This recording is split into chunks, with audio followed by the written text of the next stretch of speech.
প্রিয় বন্ধুরা, চ্যানেলে সবাইকে স্বাগত জানাচ্ছি। আমরা আজকে আলোচনা করতে যাচ্ছি WBSLST ভেরিফিকেশনের কাস্ট সার্টিফিকেট নিয়ে। তোমাদের মনে কিছু প্রশ্ন উঠেছে, সেই প্রশ্নগুলোর উত্তর একটা দেওয়ার চেষ্টা করেছি, খোঁজ করছি। তো চলো আমরা সেই প্রশ্নগুলো একটু দেখে নিই। যেমন, আমি আমার কাস্ট সার্টিফিকেট রিভ্যালিডেট করেছি, আমাকে কি করতে হবে? দেখো, এটা একটা স্বাভাবিক প্রশ্ন যে আমরা যখন আমাদের কাস্ট সার্টিফিকেটটা আমাদের এর আগে পুরনো ছিল, সেটা রিভ্যালিডেট করতে হয়েছে। তো সেক্ষেত্রে আমাদের কি করার আছে, সেটা আমাদের তো অবশ্যই একটু জেনে যাওয়া উচিত। তোমরাও একটু ভয়ে আছো। তো দেখো, এক্ষেত্রে আমাদের যেটা ব্যাপার সেটা হচ্ছে, কাস্ট সার্টিফিকেট যখন রিভ্যালিডেট করবে তখন কাস্ট সার্টিফিকেটের দুটো কাস্ট সার্টিফিকেট তোমাদেরকে সঙ্গে রাখতে হবে। একটা হচ্ছে পুরনো কাস্ট সার্টিফিকেটটা, এবং রিভ্যালিডেট করেছো যেটা, সেটা হচ্ছে নতুন কাস্ট সার্টিফিকেটটা। সেটা এই কারণে দরকার যে আমরা যখন রিভ্যালিডেট করেছি, সেটা রিভ্যালিডেটের ডেট বেশিরভাগ ক্ষেত্রেই দেখা যাচ্ছে সার্টিফিকেটটা পাওয়া যাচ্ছে আমাদের হচ্ছে 15 বা 21/7/2025 এর পরে। সুতরাং এই সার্টিফিকেটটা যখন আমরা পাচ্ছি, একটা সন্দেহ থেকেই যাচ্ছে যে এই সার্টিফিকেটটা আমাদের হবে কিনা, এরকম একটা তোমাদের মনে চিন্তা ভাবনা আছে। তো সেক্ষেত্রে আমি সবাইকে বলবো যে প্রথম যে সার্টিফিকেটটা আছে, অর্থাৎ তোমাদের যে পুরনো সার্টিফিকেটটা আছে, সেই পুরনো সার্টিফিকেটের সঙ্গে আমাদের নতুন যে রিভ্যালিডেট সার্টিফিকেটটা সেটাকে সঙ্গে নিয়ে যাবে।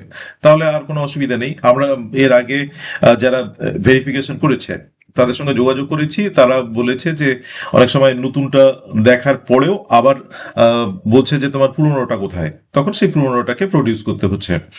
সুতরাং এটার একটা কপি তোমরা রাখবে, সামনে রাখবে তাহলে, বা তোমাদের কাছে রাখবে।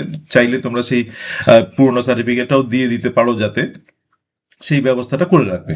তাহলে আমাদের এই কাস্ট সার্টিফিকেট নিয়ে আমাদের এই রিভ্যালিডেশনের এই একটা যে সমস্যা, যারা সেম ক্যাটাগরিতে আছো তাদের ক্ষেত্রে এটা কোনো সমস্যাই নয়। তোমরা সেভাবেই দুটো সার্টিফিকেট সঙ্গে নিয়ে যাবে।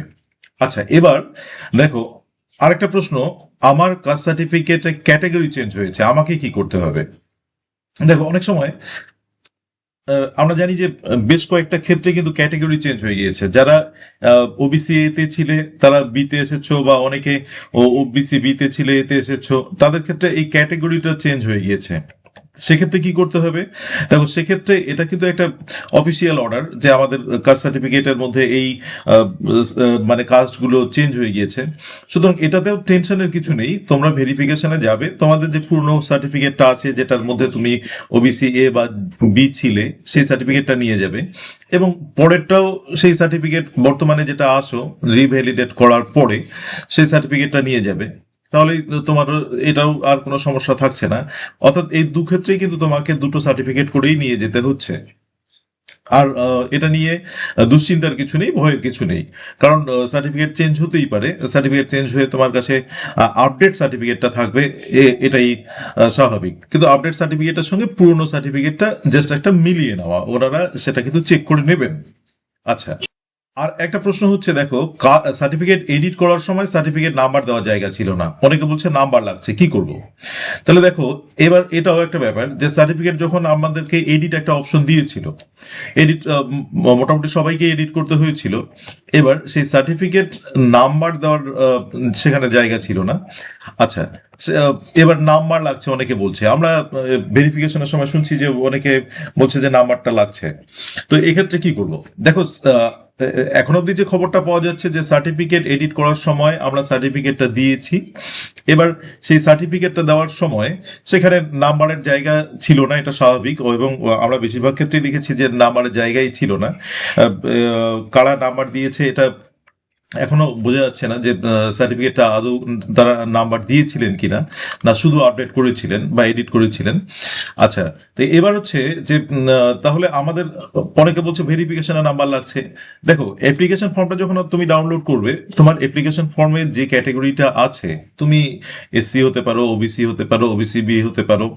তো সেখানে তোমার যে মানে এই সার্টিফিকেটটা দিয়েছো, সেই সার্টিফিকেটটাই ওখানে প্রডিউস করবে।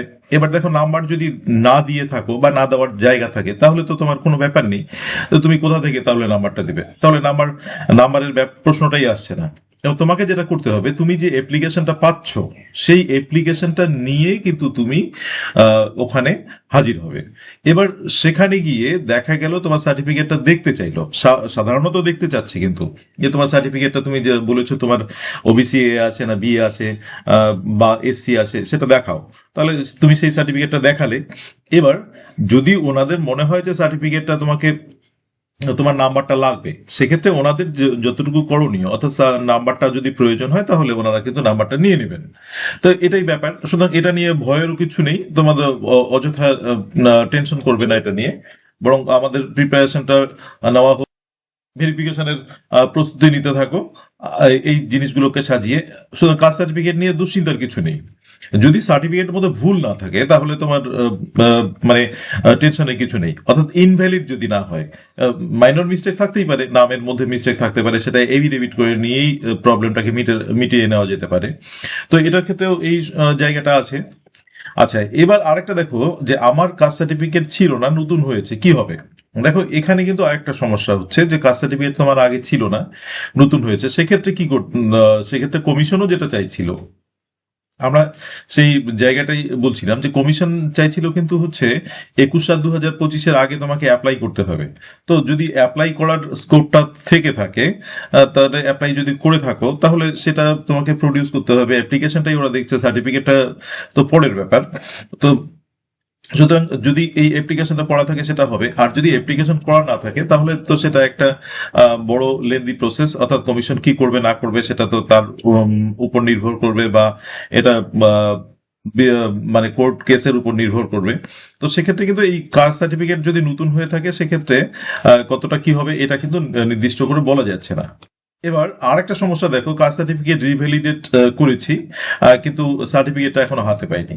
তো সেক্ষেত্রেও আমি বলবো যে কাস্ট সার্টিফিকেট রিভ্যালিডেট করা ঠিকই আছে, তোমার প্রসেসিং একটা তো করতেই হবে, রিভ্যালিডেট নতুন করে করতেই হবে। তো এটা নিয়ে দুশ্চিন্তার কিছু নেই। তুমি যদি কাস্ট সার্টিফিকেটটা নতুন না পেয়ে থাকো, তুমি যে জমা দিয়েছো সেই সার্টিফিকেটটা কিন্তু তোমার সার্টিফিকেটের যে জমা দেওয়ার পেপারটা সেটা কিন্তু তোমাকে সঙ্গে রাখতে হবে, অ্যাকনোলেজমেন্ট কপিটা তোমাকে রাখতে হবে, বা রিলেটেড যে পেপারটা তোমার জমা দেওয়ার জন্য পেয়েছো তুমি সেটা কিন্তু তোমার হাতে রাখবে। তাহলে হচ্ছে রিভ্যালিডেট তোমার পুরনো সার্টিফিকেট লাগবে, এবং পুরনো সার্টিফিকেটের সঙ্গে তোমার সেই পেপারটাকে রাখবে যে আমি কিন্তু এটাকে জমা দিয়েছি, তা আমার কাছে আপাতত সেই সার্টিফিকেটটা পাইনি, আমি চেষ্টা করেছি পাওয়ার জন্য কিন্তু এখনো হাতে পাইনি, আমার কাছে পুরনোটা আছে এবং এটার এই সার্টিফিকেটের নতুন যেটা করতে দিয়েছি সেটার কাগজটা আছে। তাহলে এটাই জমা দিবে, সুতরাং ওটা ওনারা দেখে নেবেন। এটাই হচ্ছে প্রয়োজনীয় আমাদের। তখন পুরনোটা এবং রিভ্যালিডেশনের কাগজটা দেখে ওনারা বুঝতে পারবেন যে হ্যাঁ না একটা প্রসেসিং চলছে, সেই প্রসেসিং এর মধ্যে তো আর কিছু নেই। হয়তো ভবিষ্যতে সেটাকে তোমাকে রিভ্যালিডেশন করার পরে যদি সার্টিফিকেটটা পাও সেটাও হয়তো প্রডিউস করতে হতে পারে, সুতরাং এটা নিয়েও কিন্তু দুশ্চিন্তার কিছু নেই। তো এটা ছিল আমাদের আজকে কাস্ট সার্টিফিকেট নিয়ে বিভিন্ন কয়েকটা প্রশ্নের উত্তর। তোমরা অযথা কাস্ট সার্টিফিকেট নিয়ে মানে ভয়ের কিছু নেই বা দুশ্চিন্তা করবে না। তো thank you for watching the video, please subscribe the channel, let's learn blooming birds and stay tuned.